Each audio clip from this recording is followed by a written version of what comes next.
Hello friends, कैसे हो? तो दोस्तों, आज हम इस वीडियो में देखेंगे केंद्रीय विद्यालय में जो जेएससी यानी जूनियर सेक्रेटरी असिस्टेंट का पोस्ट आया है या कोई भी ऐसा एग्जाम जिसमें हिंदी से क्वेश्चंस आता है उसके लिए समास।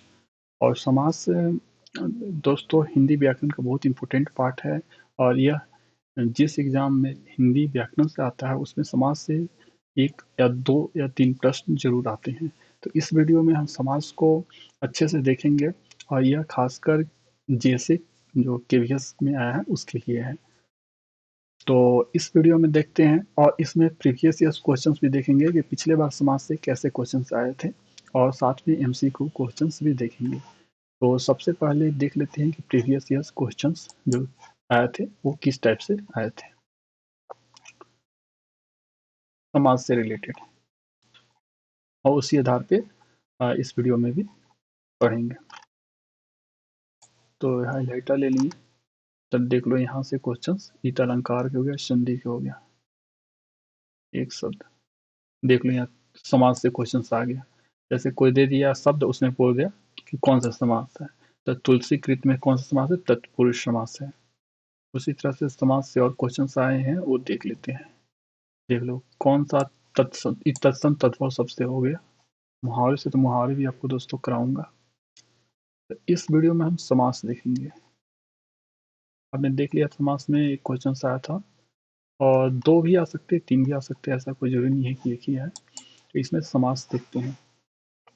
तो दोस्तों समास क्या होता है? दो या दो से अधिक शब्दों के मेल से जब एक नया शब्द बनता है तो उस शब्द रचना विधि को समास कहा जाता है। संधि और समास में क्या डिफरेंस है दोस्तों? कि संधि में दो वर्णों का मेल होता है, लेकिन समास में दो या दो से अधिक शब्दों के मेल से एक नया शब्द बनता है। ठीक है, ये डिफरेंस है संधि समास में। समास के मुख्यतः कितने भेद होते हैं? तो समास के 6 भेद होते हैं। अब इसको कैसे याद करें कितने भेद होते हैं? एक मास में 12 माह होते हैं दोस्तों। तो 12 का आधा कर लो तो 6 हो जाएंगे। तो 6 मास के भेद होते हैं। पहला भेद है अव्ययी भावी समास, अव्ययी भावी समास। अव्ययी भावी, भाव की जगह भावी हो गया दोस्तों, भाव गलती से लिखा गया है। तो जिस समास का पहला पद अव्यय हो, अव्यय किसके बोलते हैं? तो अव्यय उसे बोलते हैं जिसका लिंग वचन कार्य के अनुसार कोई रूप परिवर्तित न हो, परिवर्तन उसके रूप में न हो, तो उसे अव्यय बोलते हैं।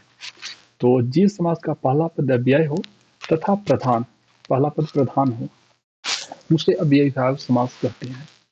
तो आप दोस्तों प्रधान वाला वर्ड याद रखना, क्योंकि आपको दे देगा कि अव्ययभावी समास में पहला पद प्रधान होता है, मतलब, और या दूसरा पद प्रधान होता है। तो पहला पद को यहाँ पूर्व पद बोला जाता है और दूसरा पद को उत्तर पद बोला जाता है। तो दे देगा कि पूर्व पद प्रधान होता है या उत्तर पद प्रधान होता है या दोनों प्रधान होता है या कोई भी प्रधान नहीं होता है, ऐसे ऑप्शन दे देगा। तो आप याद रहेगा तब ना कि कौन सा प्रधान होता है। तो अव्ययभावी समास में पहला पद प्रधान होता है, ये आप याद रखना। और पहला पद अव्ययी होता है। इसके रिलेटेड और कुछ पहचानने का नियम देख लेते हैं कि पहला पद छोटा होता है और उपसर्ग होता है। उपसर्ग और प्रत्यय तो जानते ही होंगे। उपसर्ग कोई शब्द के पहले आ जाता है और प्रत्यय किसी शब्द के बाद में आता है। एक ही शब्द अगर कई बार आने पर भी अव्ययीभाव समास होते हैं। अगर एक ही शब्द बार बार आए तो वहां भी अव्ययीभाव समास होते हैं। तब अव्ययीभाव समास का देख लिए। तो अच्छे दोनों की वीडियो। तो अव्ययीभाव समास से कुछ देखते हैं क्वेश्चंस कि किस टाइप से अव्ययीभाव समास से क्वेश्चंस आते हैं। देख लो इस समास का मैंने ये एक बुक से फोटो कॉपी लिया है। तो अव्ययीभाव समास, तो अव्ययीभाव समास के बारे में जैसा बता दिया था कि पूर्व पद की प्रधानता होती है। ठीक है, तो इसी से प्रतिदिन, यथाशक्ति, यथासंभव, आजन्म, बेकाम, बिखटके, भरसक, ये सब अव्ययीभाव समास के एग्जाम्पल हैं। तो ये सब एग्जाम्पल याद रखना। और इसका समास विग्रह कैसे करते हैं, जैसे प्रतिदिन है तो इसका समास विग्रह भी आपके लिए एग्जाम में आ जाएगा। कैसे करेंगे? तो प्रतिदिन का दिन दिन ये होगा समास विग्रह करने के लिए अगर आ जाता है तो। यथा विधि का विधि के अनुसार, ये आप याद रखना। जितने भी एग्जाम्पल बता रहा हूँ बहुत इंपॉर्टेंट है, इसलिए आप याद रखना। यथाक्रम के क्रम के अनुसार, यथाशक्ति शक्ति के अनुसार, ठीक है, यथासंभव संभावना के अनुसार, यथासाध्य साध्य के अनुसार। ये एग्जाम्पल आप याद रखना, ठीक है दोस्तों। अब ये विभाव समास हो गया। अब दूसरा हो गया तत्पुरुष समास। तो अभी विभाव समास में पहला पद प्रधान था दोस्तों, तो तत्पुरुष समास में दूसरा पद प्रधान होगा और दोनों पदों के बीच कारक चिन्ह लुप्त होते हैं। कारक तो पढ़े होंगे ना, कर्ता नहीं कर्म को कर्म से, तो यानी इसका विग्रह करेंगे तो दोनों के बीच में कारक आएगा और दोनों को मिला देंगे तो कारक शब्द खत्म हो जाएगा, लुप्त हो जाएगा। तो तत्पुरुष समास में दूसरा पद प्रधान होता है, अव्ययीभाव समास में पहला पद प्रधान होता है। और अव्ययीभाव समास में पहला पद क्या था, छोटा था, लेकिन तत्पुरुष समास में दूसरा पद छोटा होगा। और तत्पुरुष समास के 6 भेद होते हैं। समास के कितने भेद होते हैं, 6 भेद होते हैं। तत्पुरुष समास के भी 6 भेद होते हैं। तो अब तत्पुरुष समास के थोड़ा डिटेल में देख लिया जाए दोस्तों, यहाँ बुक से देखते हैं। तो तत्पुरुष समास में प्रथम पद क्या होता है, विशेषण, और दूसरा पद विशेष्य। तो विशेषण और विशेष्य क्या होता है जानते हो दोस्तों। विशेषण क्या होता है कि संज्ञा या सर्वनाम की विशेषता बताता है। या जैसे काली गाय, काली गाय, तो काली क्या हो गया विशेषण, गाय क्या हो गया विशेष्य। तो इसी तरह से तो इसमें प्रथम पद विशेषण होता है, दूसरा पद विशेष्य होता है। और तत्पुरुष समास में भी दूसरा पद की प्रधानता होती है, ठीक है। तत्पुरुष समास में दूसरा पद की प्रधानता होती है और दूसरा पद छोटा भी होता है। अब विभाव समास में किसका प्रधानता हो गया, प्रथम पद का। और तत्पुरुष समास में किसका हो गया, दूसरा पद का प्रधानता। और तत्पुरुष समास के 6 भेद होते हैं, लेकिन 6 भेद होते हैं, लेकिन उनमें सारे इंपॉर्टेंट नहीं है। उनमें से एक कर्मधारय समास पढ़ेंगे, द्विगु समास पढ़ेंगे, ये दोनों इंपॉर्टेंट है, ठीक है। तत्पुरुष समास के बारे में कुछ और देख लेते हैं कि दोनों पदों के बीच में कारक चिन्ह का लोप होता है और एक ही बार कई शब्द, एक ही शब्द कई बार आने पर भी वहाँ तत्पुरुष अव्ययभावी समास होते हैं, ठीक है। ये तो अव्ययभावी समास के लिए हो गया। तत्पुरुष समास के बीच में याद रखना, जैसा कि आपको बताया कि दूसरा पद प्रधान होता है, दोनों पदों के बीच में कारक चिन्ह लुप्त होता है और दूसरा पद छोटा होता है। तत्पुरुष समास के 6 भेद होते हैं, लेकिन 2 इंपॉर्टेंट है, एक कर्मधारय, एक द्विगु। तो तत्पुरुष समास के 6 भेद हैं, कौन कौन है तो देख लेना, इतना इंपॉर्टेंट नहीं है। कुछ एग्जाम्पल देखते हैं, जैसे स्वर्ग को प्राप्त, तो यहाँ देख लो बीच में कारक है ना, और इसको समास करने पर दोनों के बीच में कारक चिन्ह लुप्त हो गया। विग्रह करेंगे फिर से कारक आ जाएगा। कष्ट पात्र, कष्टापत्र ने कष्ट को आपत्र, ठीक है। वागयुद्ध, वाक्सयुद्ध, यानी दोनों के बीच में कारक आ रहा है और समास करने पर कारक शब्द लुप्त हो जा रहा है। मुंह मांगा, यानी मुंह से मांगा। देख लो जितने भी इसके भेद हैं सभी में आपको बीच में कारक आएगा ही आएगा। तो इसके 2 भेद आपको बताया थे कि इसके 2 इंपॉर्टेंट भेद है, कौन कौन, एक द्विगु समास है या एक कर्णधार है। तो इसमें पहला पद विशेषण है, विशेष, और दूसरा पद विशेष है। तो द्विगु समास एंड कर्णधारय समास भी इसकी के भेद है, तो उनमें भी पहला पद विशेषण और दूसरा पद विशेष्य होगा, ठीक है। तो अब देख लेते हैं कि कर्मधारय समास, ये एक्चुअली में तत्पुरुष समास के ही भेद है। तो इसमें भी पहला पद विशेषण है, दूसरा पद विशेष्य होगा। एक तो ये पहचानने का नियम है। और विग्रह करने पर बीच में है जो और के समान आते हैं और दूसरे पद की तुलना होती है, ठीक है। विग्रह करने पर बीच में है जो और के समान, ये याद रखना, कि ये आप याद रखना जरूर। इसी से आप पहचान पाओगे कि कर्मधारय समास है या कौन सा समास है। तो यहाँ पर देखते हैं कर्मधारय समास के बारे में। पहला पद विशेषण और दूसरा पद विशेष्य तो होगा ही दोस्तों, इसमें कोई डाउट नहीं है। तो कर्मधारय समास के बाद एक बार डिफिनेशन देख लेते हैं। जैसा कि आपको बता ही दिया था यहाँ कि विग्रह करने पर बीच में है जो और के समान आएगा।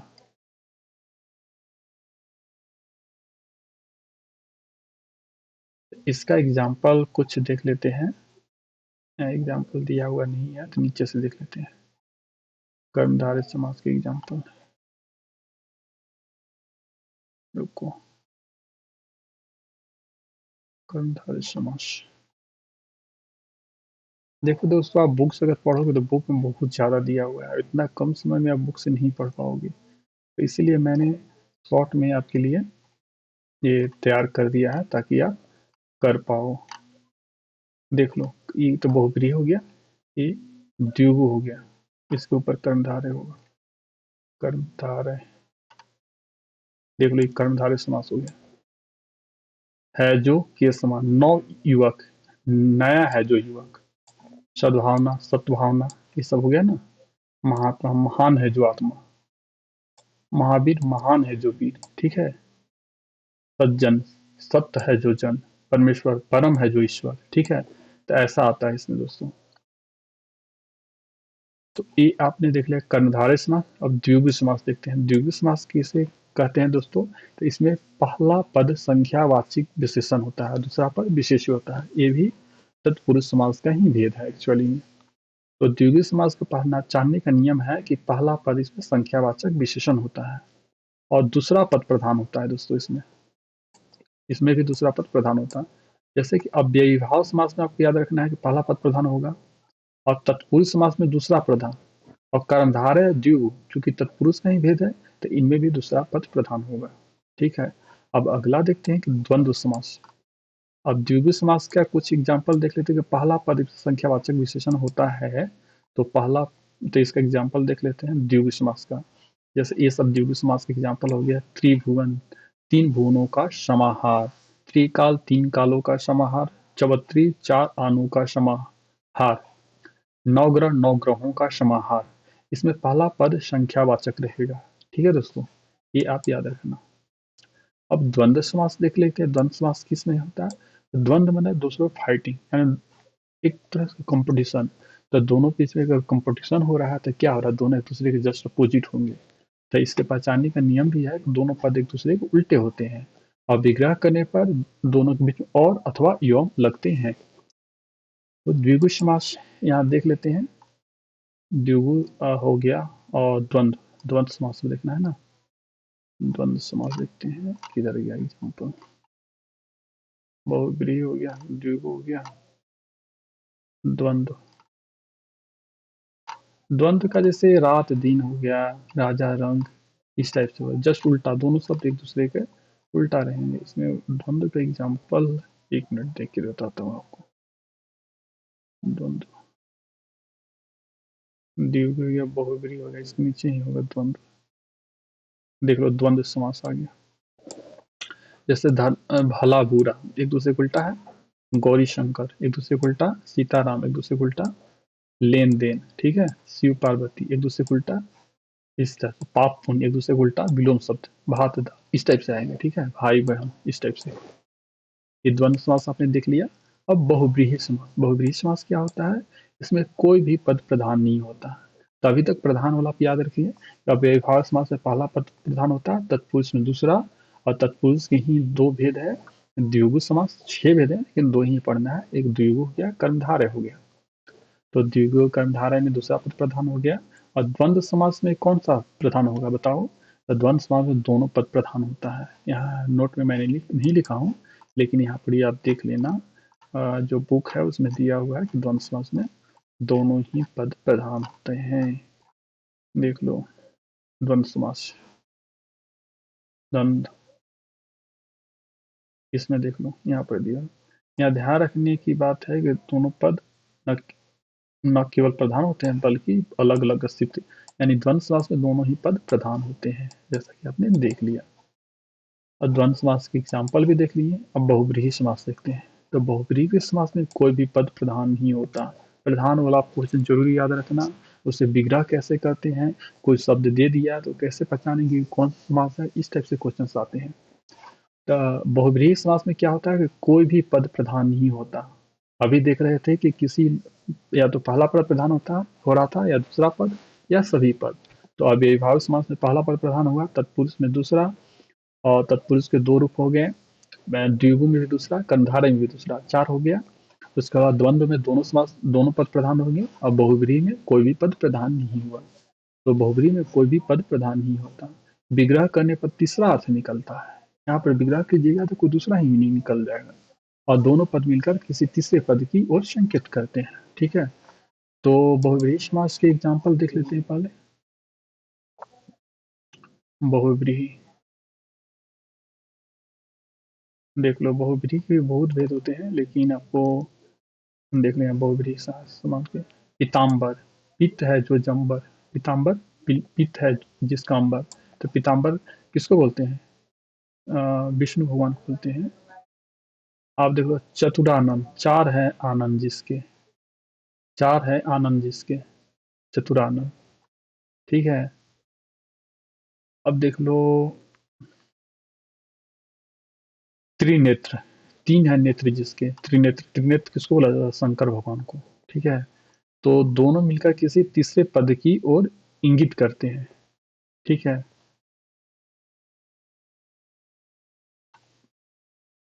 श्वेत है अंबर जिसके, श्वेतांबर। ठीक है। वीणा पानी, बीना है पानी में जिसके, यानी जिसके हाथ में बीना है, तो किसे किसके ओर इंगित कर रहा है? सरस्वती माता के। ठीक है ना। तो एक किसी तीसरे को इंगित कर रहा है, तो ये क्या हो गया? बहुव्रीहि समास हो जाएगा।